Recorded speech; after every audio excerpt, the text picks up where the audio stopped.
Queridos irmãos e irmãs, companheiros de ideal espírita e não espíritas, que aqui nos encontramos nessa noite, espíritos encarnados e desencarnados. Os desencarnados em maior número, obviamente, que a paz, que a luz, que o amor do doce meigo Rabi da Galileia, o Cristo de Deus, o nosso irmão mais velho, mais experiente, mais sábio, que Ele possa nesse instante estar envolvendo nossos corações, nossas mentes,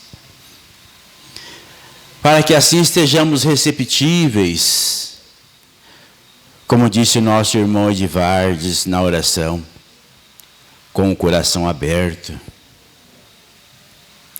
para recebermos a mensagem do Evangelho. Essa luz que ao longo do tempo vem realizando o trabalho da edificação do reino de Deus no coração do homem.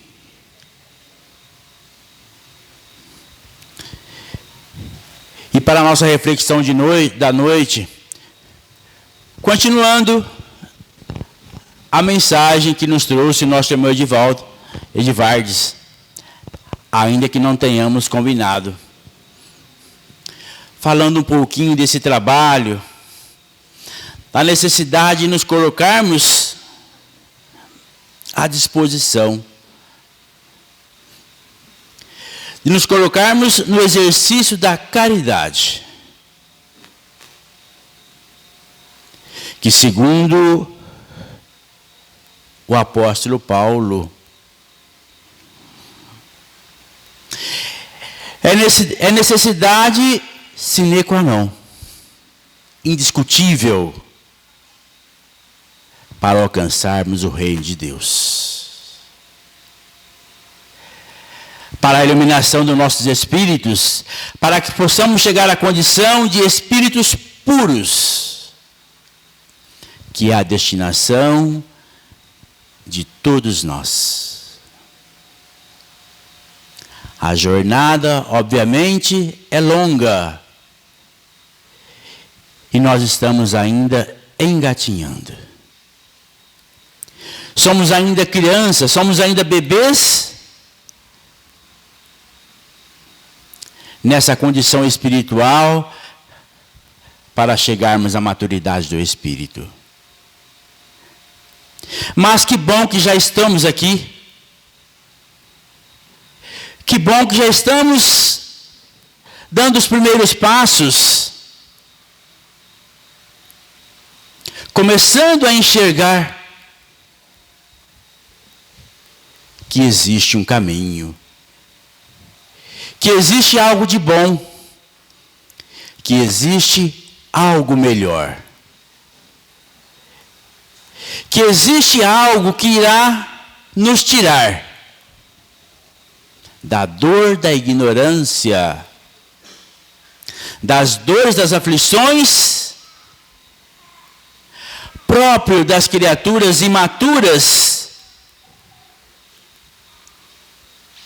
que ainda não compreende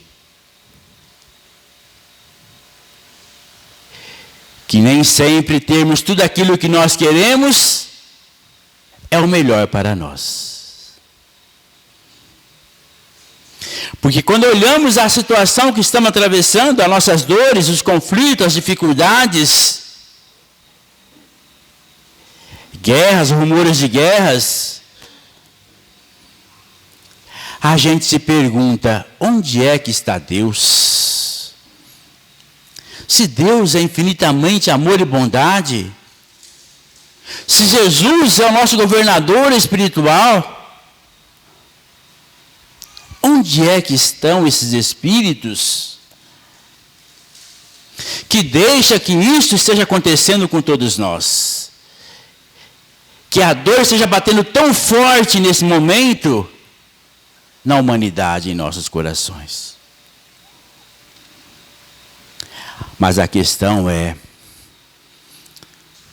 o Pai sabe que de onde viemos, por que estamos aqui e qual é o nosso destino, para onde estamos indo. Quem aqui é pai sabe muito bem. Quando o seu filho está doente e o remédio é uma injeção que vai doer,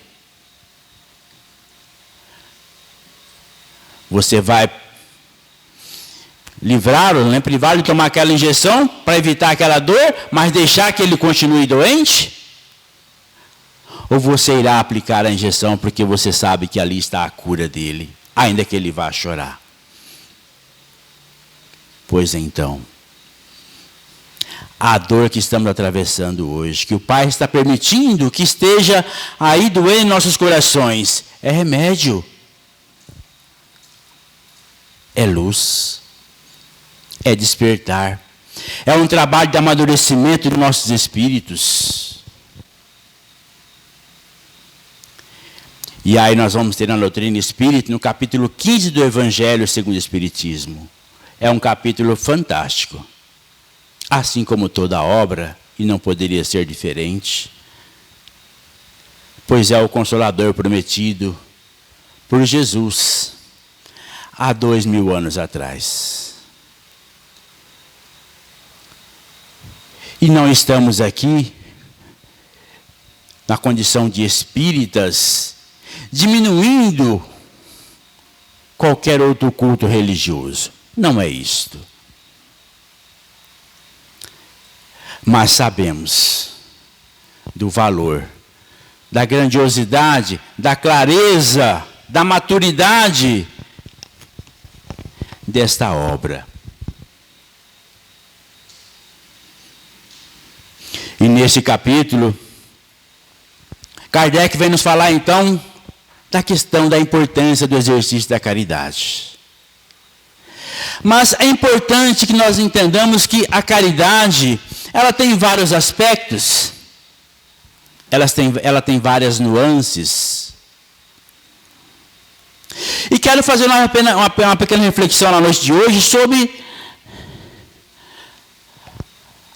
um sentido talvez um pouquinho mais profundo, um olhar um pouquinho mais atento do significado da caridade.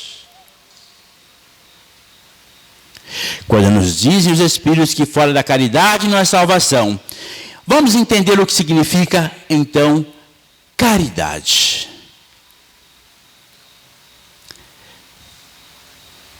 De um modo mais simplistas, a gente entende a caridade como aquele exercício de ajudar o próximo. Dar uma roupa a quem tem frio, dar um pão a quem tem fome, um abrigo a quem está desabrigado. Claro que isto também é caridade. Claro que também isso é um exercício onde eu estou enxergando que, além de mim, existe o outro, existe o próximo. Que eu não estou sozinho no mundo. Obviamente que essa caridade nos traz essa consciência, essa lucidez. Mas a questão talvez é um pouco mais profunda. E aí eu faço uma pergunta para todos nós que aqui estamos. Qual é a missão número 1 do Espírito quando reencarna? Qual é a missão número 1 de todos nós que estamos aqui encarnados?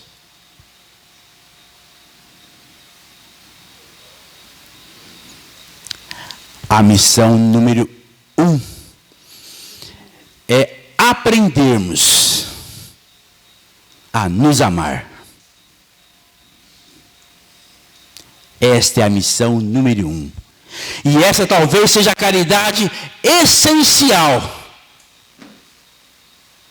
que nós precisamos fazer. Aprendermos a nos amar.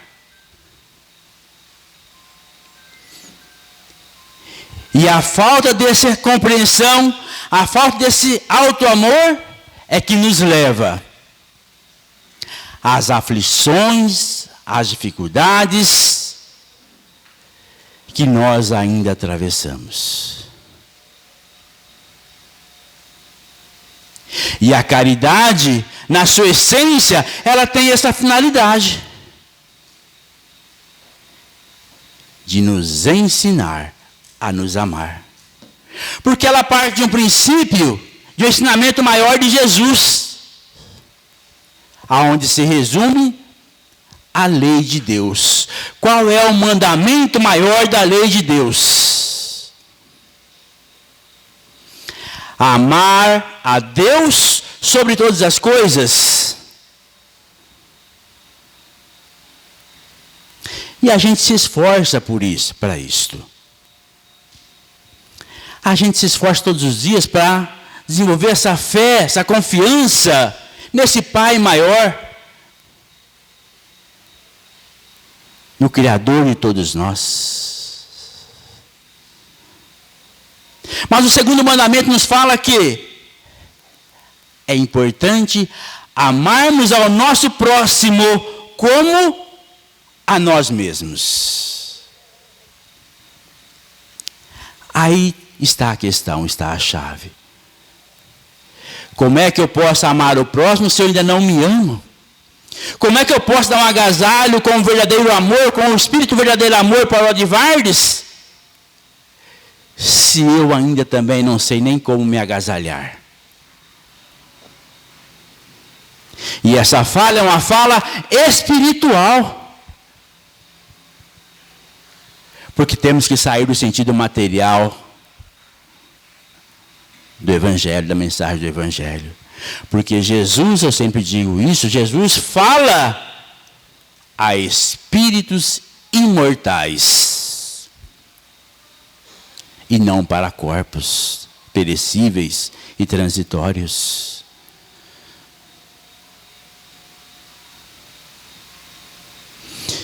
E nesse capítulo do Evangelho, então, inicia Kardec o capítulo falando da parábola do bom samaritano.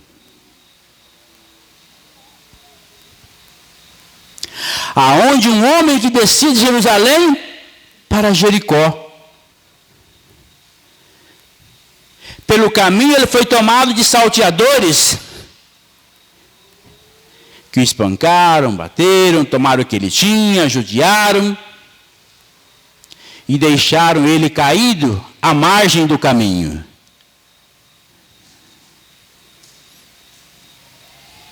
Em sentido espiritual, descer de Jerusalém para Jericó. Jerusalém, no simbolismo espiritual, a cidade espiritualizada, a cidade santa, onde se cultuava 3 vezes no ano, a população, os hebreus, dirigiam-se a Jerusalém para dirigir-se a Deus, falar com Deus. Então tem um simbolismo da espiritualidade, do sagrado. Jericó era uma cidade voltada ao comércio, ao dinheiro, às coisas da matéria. Então, quando se descia da Jerusalém para Jericó, saía daquela condição de buscar aquilo que era do espírito e descia para a matéria. Aquele homem deixava a sua condição espiritual para ir buscar as coisas materiais. E por esse caminho, ele foi tomado por salteadores. Mas naquele mesmo caminho descia um sacerdote. Um homem que conhecia das leis de Deus, da boa nova, do Evangelho, estudava a mensagem santa. O O que se espera de alguém que tem uma religiosidade como princípio de vida? Que ao ver alguém em necessidade, que preste-lhe um socorro, o exercício da bondade, do amor. No entanto, o sacerdote passou, olhou e seguiu pelo caminho.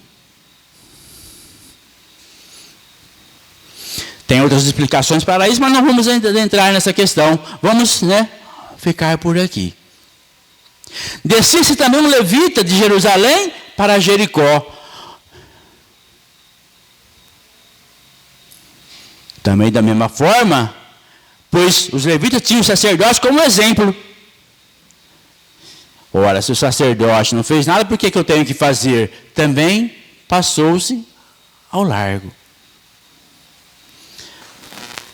Mas passava-se por ali um samaritano. Na mensagem do Evangelho não diz para onde estava indo o samaritano. Se ele descia de Jerusalém para Jericó, se ele de Jericó para Jerusalém, a mensagem diz apenas que passava-se por ali um samaritano.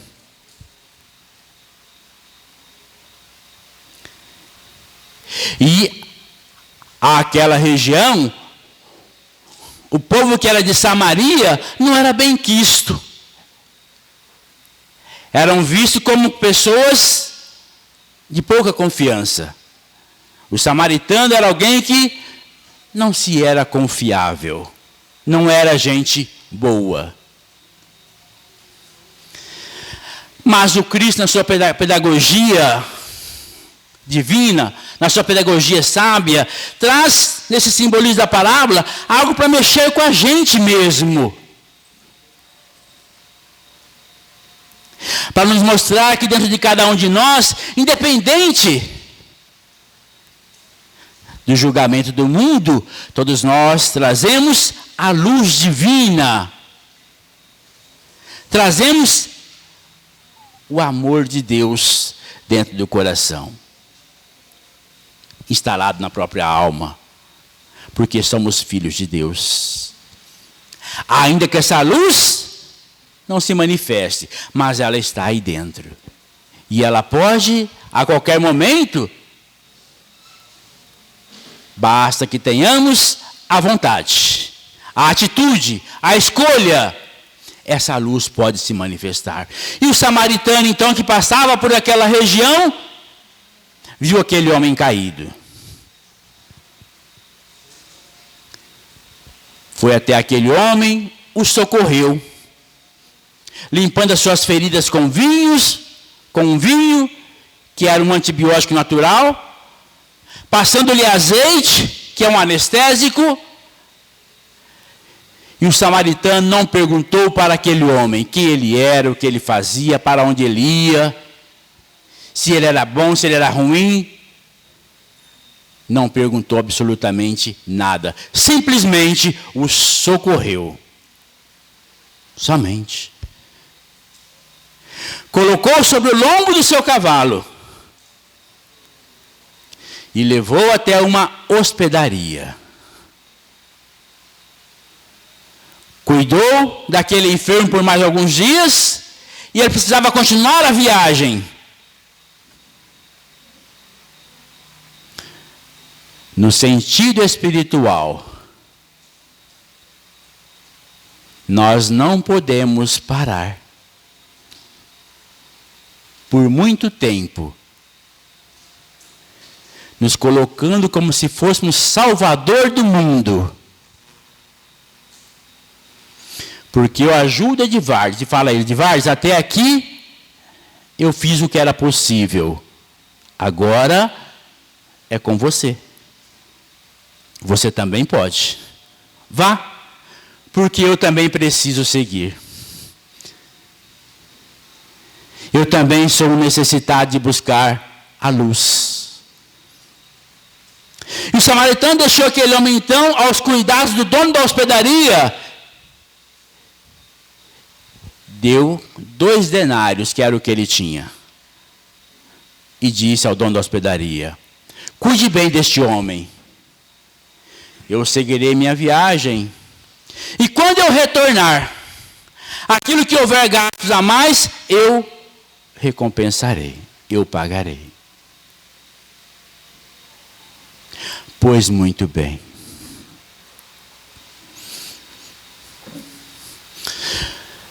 Trazendo esse cenário para todos nós aqui nesta noite. Para todos nós que aqui estamos. Quem aqui, quem de nós aqui é o homem caído?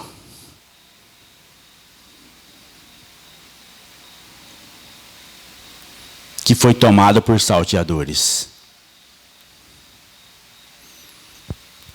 Pode ser qualquer um de nós, começando por mim que vos falo. Que nos esquecemos de quem nós somos. Qual o significado da vida? O que realmente é importante para nós? E nos deixemos ser tomados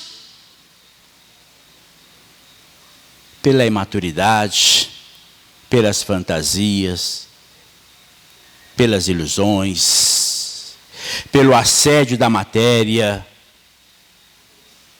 pelos prazeres momentâneos e transitórios.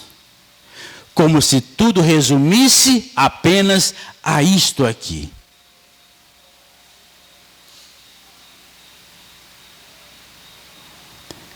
O homem caído talvez seja qualquer um de nós que aqui estamos, rogando a Deus uma luz que nos mostre o caminho. O sacerdote. Quem de nós aqui é o sacerdote? Pode ser qualquer um de nós aqui. Que já sabemos. Já tivemos contato com o Evangelho. Já lemos uma página do Novo Testamento. Já ouvimos falar de Jesus. Já lemos uma pergunta do Livro dos Espíritos. Já ouvimos uma palestra. Já ouvimos alguém falar, Jesus é bom? O sacerdote pode ser qualquer um de nós que aqui estamos nesse instante. E o levita? Também pode ser qualquer um daqui de nós. Que através de outros tivemos o contato com a mensagem do Evangelho. Já observamos como fazer. Mas ainda estamos preocupados com outras coisas.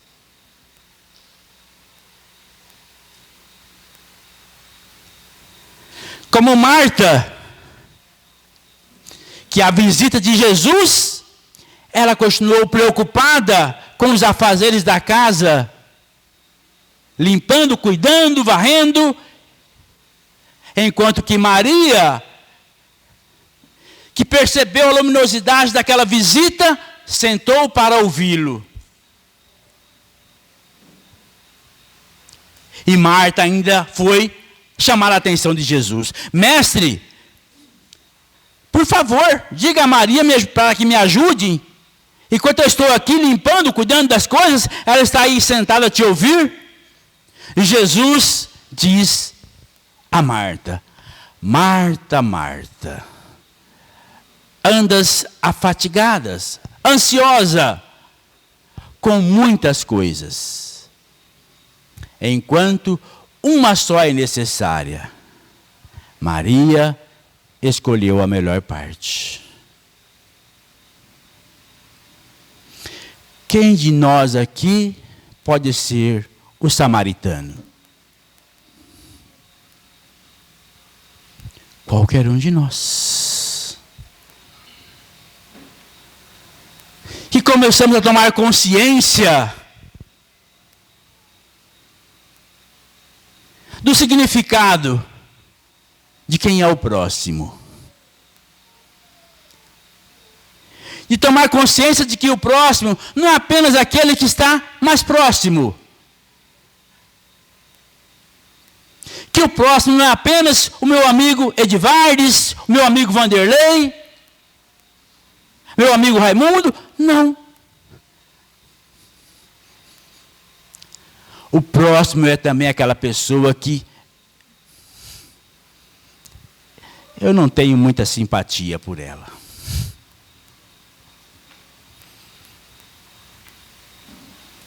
É aquela pessoa que eu não consigo ver nela muitas qualidades.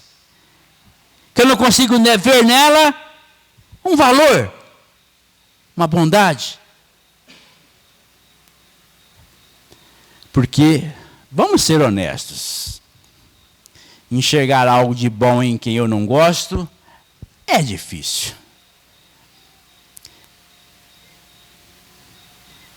Se alguém pedir para que você fale 2 virtudes de uma pessoa que você vai dizer assim, sinto muito, mas não dá. Mas fale 2 virtudes de um amigo seu. O samaritano não perguntou quem era o caído. Se ele era um ladrão, se ele era um homem santo, o que ele fazia, o que ele vendia. Não perguntou nada. E esta mensagem é uma resposta de Jesus a um doutor da lei que o perguntou: mas mestre, quem é meu próximo?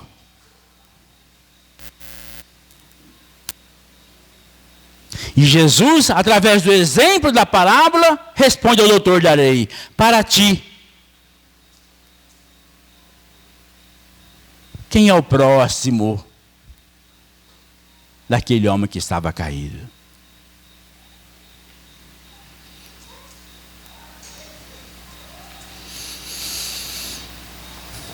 Quem é o dono da hospedaria?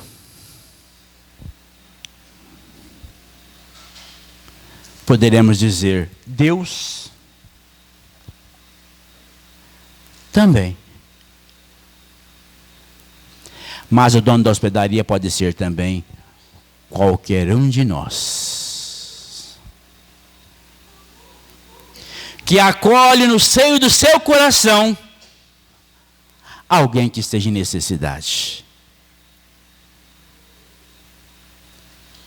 Alguém que tenha misericórdia.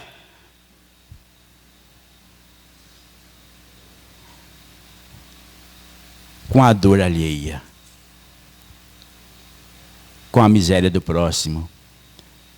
Porque o significado da palavra misericórdia é colocar o seu coração na miséria do outro. Compaixão, compadecer.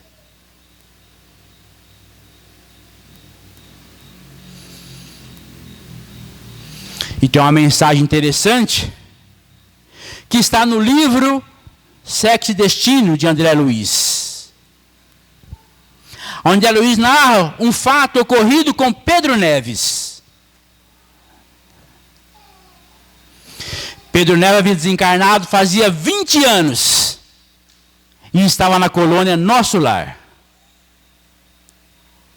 Pedro Neves era um espírito muito bom. Fazia um trabalho fantástico de atendimento naquela colônia. De auxílio, de amparo, de orientação, de ouvir, de acolher, de encaminhar. Há 20 anos ele fazia esse trabalho na colônia Nosso Lar. Era conhecido por todos daquela colônia como uma pessoa boa, um espírito bom. Mas, num certo momento, num certo tempo, Pedro Neves começou a murchar, encolher, se recolher para um canto. E André Luiz observou aquilo. E alguém comentou com ele: André, Pedro Neves não anda muito bem. E André Luiz se aproximou de Pedro Neves, e numa estratégia, porque para ajudarmos o próximo, para fazermos a caridade, às vezes temos que ter estratégia também, temos que ser inteligentes.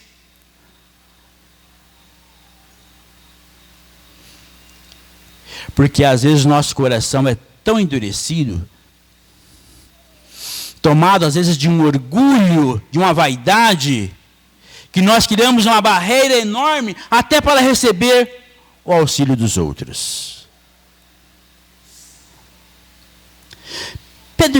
André Luiz se aproximou de Pedro Neves, começaram a conversar, e em um dado momento André Luiz falou assim para Pedro Neves: mas meu irmão, eu estou com umas dificuldades, eu também estou com alguns probleminhas aqui, ando com meu coração meio angustiado.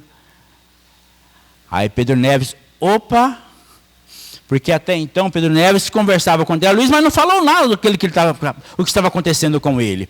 Mas quando André Luiz deu aquela deixa, ele: pois é, meu irmão, eu também estou com uma série de dificuldades. Mas qual é o seu problema, meu irmão? É com a minha filha. Ela está prestes a desencarnar e está numa situação difícil. Mas, meu irmão, qual que é a sua dificuldade? Se a sua filha está prestes a desencarnar, olha que bom, já já ela estará aqui contigo. Mas não é isso, André. O problema é o meu genro.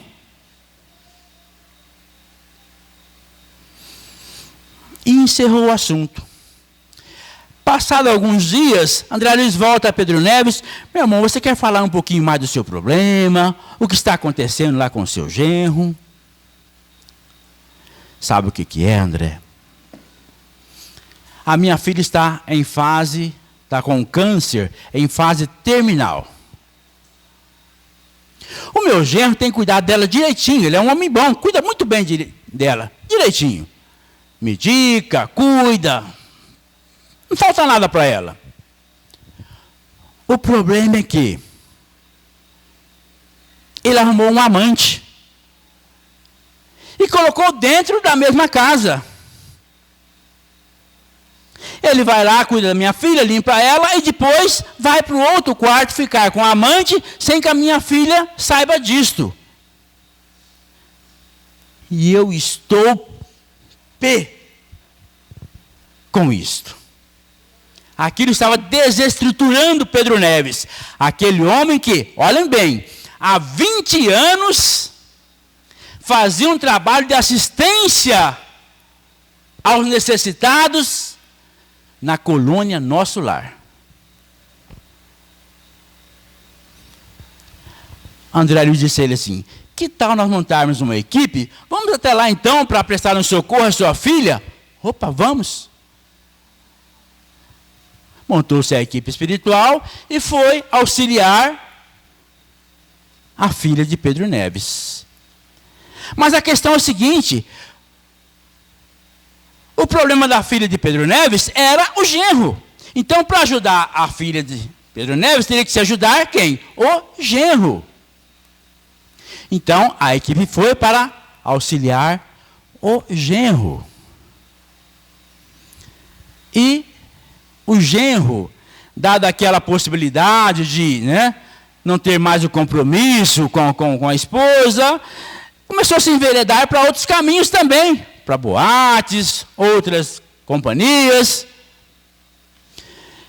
E quando for ajudar, então, o genro, ele estava em uma boate. Foram, então, até essa boate para ajudar o genro de Pedro Neves. Quando chegaram na boate, que entraram, de longe, Pedro Neves avistou que o genro estava no braço de uma outra mulher, uma mulher linda, que trabalhava naquele local. Pedro Neves, que era aquele homem centrado, exemplo de tranquilidade, de paz, de equilíbrio, se transformou em um vulcão de violência, de ódio. Foi até o seu genro e começou a socar o genro. Claro que o genro não sentia, pois, era uma questão ali de Densidade física, dimensão física. Mas o genro sentia aquele choque energético que ele estava apanhando. Naquele instante, no meio da boate, levanta-se uma senhora, um espírito iluminado, de uma luz grandiosa. Vai até Pedro Neves, chacoalha ele: meu irmão, o que é isto? Pedro Neves para, olha para aquele espírito de luz e diz assim: mas olha o que ele está fazendo. Neste lugar, ela diz para Pedro Neves: para. Aqui não temos nenhum inimigo seu. Temos apenas irmãos nossos, transviados, caídos, adormecidos, sem rumos, que somente o amor do Cristo, no decorrer do tempo, irá realizar o trabalho da obra divina, da regeneração, do amor de Deus no coração desses homens. Foi então que Pedro Neves se deu conta de que entre ele e o genro talvez não houvesse muita diferença. Entre ele e o genro ainda existia uma ausência de amor ao próximo, que se caracteriza pela ausência do autoconhecimento, do alto amor, da consciência de que Deus habita dentro do coração de cada um de nós.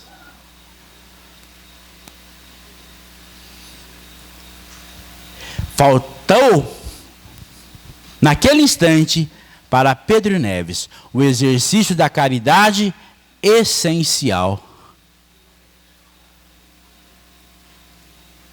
que é a caridade da compreensão, da compaixão, do respeito, da compreensão que entre eu e você não há diferença. Somos filhos de Deus, na luta de vencermos a nós mesmos. Vencermos as nossas mazelas, as nossas imperfeições, as dificuldades que somente o trabalho do Evangelho, no decorrer dos milênios, há de fazer. O final dessa história eu deixo para que cada um então leia no livro Sexo e Destino. Vocês irão ver qual foi o desfecho dessa história. E é interessante que tem uma passaginha interessante com o Chico, né? Certa vez o Chico estava com... o pai do Chico cismou que o Chico não estava bem. Que tinha algo de errado com aquele menino. Aí levou o Chico até um sacerdote e o sacerdote orientou o pai do Chico que precisava levar aquele menino, né, para ter uma relação sexual com uma mulher.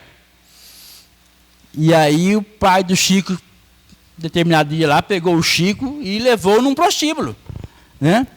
E chegou lá, deixou o Chico num canto assim, foi conversar com a dona do prostíbulo, explicar qual era a situação, porque tinha que resolver aquela situação que ele julgava que era um problema que o Chico estava tendo.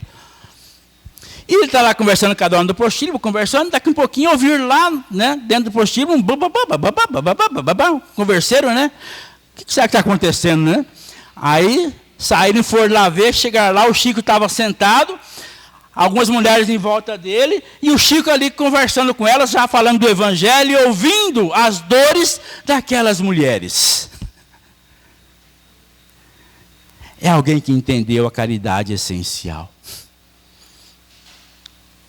É alguém que entendeu o exercício do não julgamento. Francisco de Assis recebeu de Jesus uma orientação, um pedido. Francisco, restaure a minha igreja. E Francisco entendeu que Jesus falava da igreja material. E, num gesto extremo, Francisco se desfez de tudo que possuía. Abriu mão de todos os bens materiais que era dele e que a ele seria por parte da família.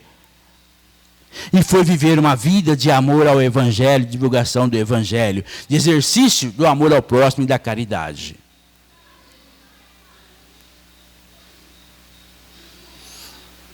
E quando Francisco estava próximo, já assim, sentindo que estava próximo a desencarnar, ele começou a ficar muito preocupado. Quem daria continuidade à sua obra, aquele trabalho de restauração da igreja? O trabalho de Jesus. E aquilo estava angustiando, até que um dia ele foi conversar com a irmã Clara, em um convento. Era uma amiga grandiosa dele, que chamava ele de Pai Francisco. E ele foi conversar com essa irmã Clara. Chegando lá, conversando com ela e tal, de repente ela fala assim para ele: Pai Francisco, o seu problema é o apego. Pai Francisco desmoronou. Quem estava junto dele, aquela equipe, também não entendeu nada. Mas como assim, minha irmã? Como assim, irmã Clara? Pai Francisco, você precisa entender que a obra que você faz não é sua. É de Jesus. Desapega. Solta. Jesus saberá o que fazer com tudo isto. Ele é responsável por tudo isto.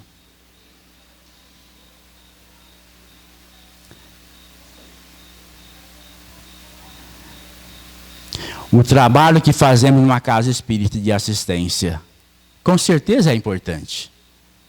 Com certeza é de fundamental utilidade para quem necessita. Mas o trabalho não é nosso. É do Cristo. Qual é o trabalho nosso? Qual é o verdadeiro sentido da caridade no aspecto individual de cada um de nós? Aí eu faço uma outra pergunta então. Como está o seu coração? No dia de hoje, como o seu coração pulsou em relação ao seu próximo? E aí já não vamos falar muito longe. Já não vamos falar de um próximo muito longe, mas do próximo mais próximo, daquele que habita com você na sua casa.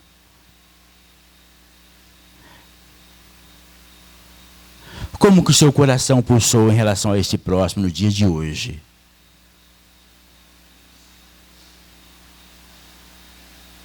Porque é isso que fará de você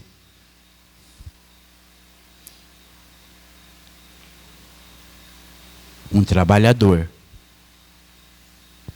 de Deus nesta obra da construção do reino divino no coração do homem. A nossa condição espiritual daqui um pouco, chegaremos do outro lado,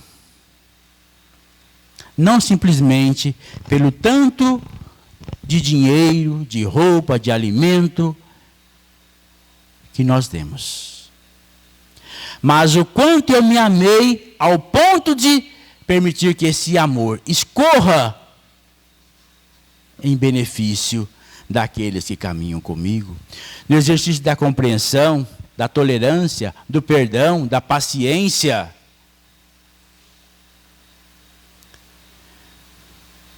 Porque quando nós temos compreensão com o outro, significa que nós estamos tendo a verdadeira compreensão para com o outro. Ela passa pela compreensão para comigo mesmo também.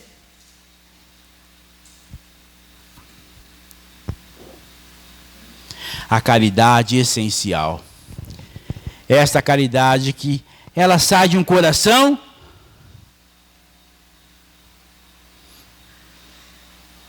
sem qualquer interesse, sem qualquer barganha. Esse coração que compreende que nós temos sim tudo aquilo que nós precisamos para chegarmos aonde nós queremos,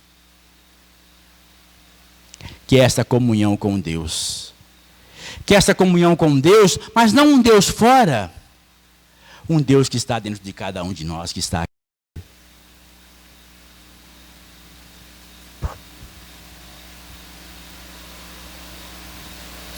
E eu vou fechar a minha fala com uma pequena historinha. Já deu o nosso tempo. No livro Voltei tem uma história interessante. Ele narra uma história interessante. O irmão Jacob, que é o personagem do livro, trata-se de Frederico Friedman. Um homem que esteve encarnado aqui no Brasil. Ele era da Europa, veio para o Brasil na década de 20. Era um próspero empresário da arte gráfica. E ele foi quem construiu o primeiro parque gráfico da Federação Espírita Brasileira no Rio de Janeiro. E realizou um trabalho interessante, um trabalho importantíssimo para a Federação Espírita, para a FEB. Porém, Frederico Friedman desencarnou e foi para um lugar no plano espiritual que não era tão bom. Não era um lugar de muita luz. Tem toda uma história, leia o livro Voltei, é um livro interessante. Certo dia, Frederico Friedman, naquele lugar escuro, estranho, e via que passava por ali pessoas que ele havia auxiliado quando na Terra, que ele havia orientado. E muitos não entendiam o que Frederico estava naquele lugar, naquela situação, naquela aflição. E alguns até perguntavam: Frederico, o que aconteceu com você? Ele dizia: não sei. Até que certo dia se apresenta para Frederico o Dr. Bezerra de Menezes. E quando ele vê ao longe o Dr. Bezerra de Menezes, ele vai ao encontro e a primeira pergunta que ele faz ao Dr. Bezerra de Menezes: Dr. Bezerras, o que aconteceu comigo? Eu trabalhei tanto, me esforcei tanto, me dediquei tanto, auxiliei tanto. Olha a minha condição. Dr. Bezerra de Menezes responde a ele: ah, Frederico, você fez muito sim. Você ajudou muita gente. Mas você esqueceu do principal.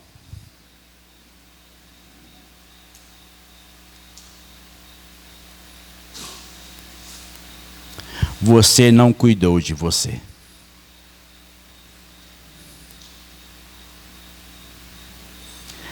A caridade essencial, ela só pode ser realizada, exercida.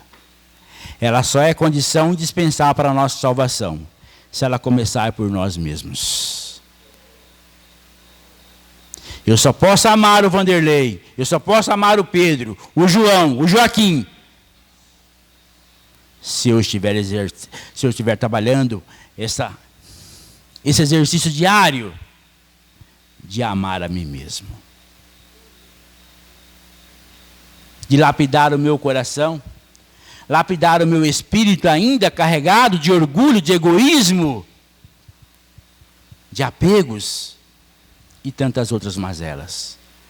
Porque do contrário é perigoso que o meu exercício de amor ao próximo seja um exercício onde eu estou derramando sobre o outro, sem que eu perceba as minhas mazelas. Sem dúvida nenhuma, a caridade é uma condição, é uma necessidade, é um princípio, é um caminho, é uma luz. Mas de nada adiantará eu dar o pão, se ele não estiver iluminado com o amor verdadeiro do meu coração. Que a paz, que o amor, que a luz de Jesus esteja iluminando a todos nós. Muita paz, muito obrigado.